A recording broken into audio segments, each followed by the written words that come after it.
rješavamo treći zadatak. Test vektora, test b.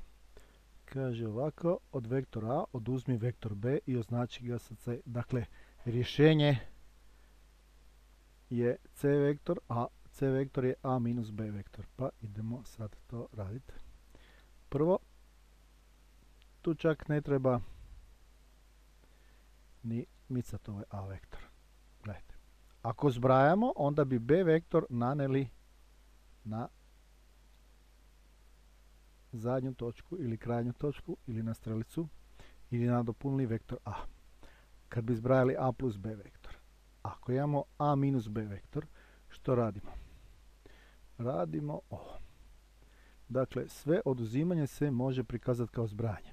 Znači, a vektor minus b vektor je u stvari a vektor plus minus b vektor. Znači, što ćemo napraviti? Odredit ćemo, ovo nam je bio b vektor. Sad treba odrediti minus b vektor.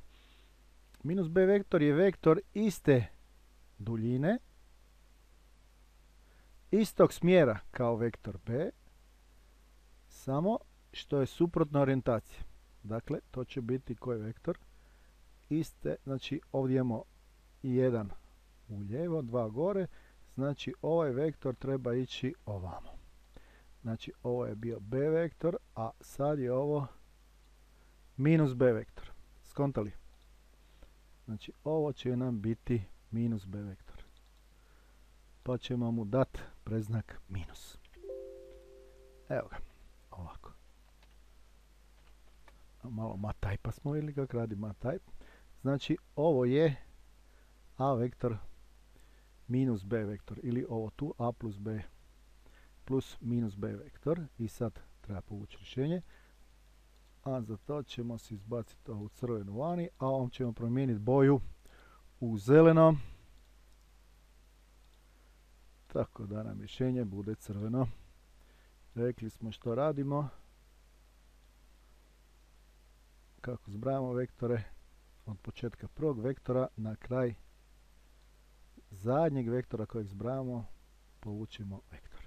I to nam je rješenje. Dakle, ovdje smo spojili ovu točku, početnu točku prvog vektora i zadnju ili završnu točku zadnjeg vektora kojeg zbrajamo. Evo ga, to je to. I taj vektor nam se zove kako? C vektor. Pa pišemo ovo nam je C vektor i to nam je rješenje. C vektor je a vektor minus b vektor, a to smo rekli da se može pisati a vektor plus minus b vektor. A b vektor je suprotan, minus b vektor je suprotan vektor vektora b. Ako je ovo b vektor, suprotni vektor ili njemu suprotni vektor je minus b vektor. Znači, on je kolinearan sa b vektorom, ima istu duljinu,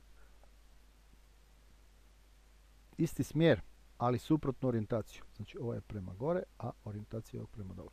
I to vam je suprotni vektor, a ovo nam je rješenje ovog zadatka.